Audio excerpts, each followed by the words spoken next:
Kembali dengan Ayub Motor. Ini kan Mio, sering terdapat karbunya merembes.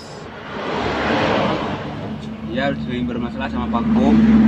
Nih, kita akan mencoba untuk ganti punya Karisma Sprafit, bisa dia intake-nya punya Karisma.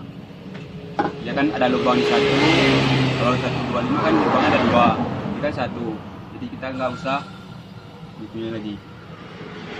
Kita gunakan karbu Meta Sprafit. Dia ini ya sama persis sama ini juga. Lubangnya cocok dia. Ini cocok. Kalau kita gunakan karbu ini, merembet pun kurang, meningkat. Ini pun irit.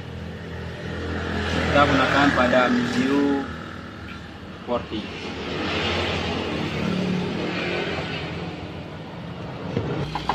Inilah olahan orang Aceh yang nggak ada gunanya mana.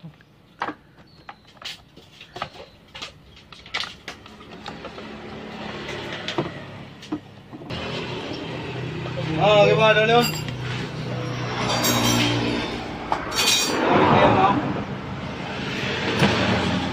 Yang kena ulam. Oh, ulam na.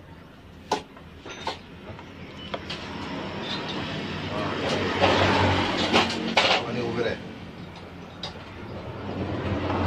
Aku buka lah memang kan.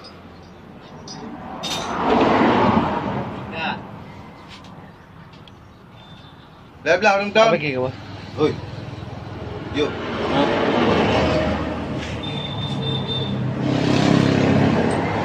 Dah belum bantu. Dia bilang ni peleu. Dia bantu eh. Ada mula.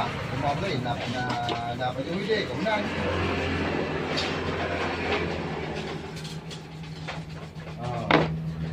Kata top gede, kena haji je.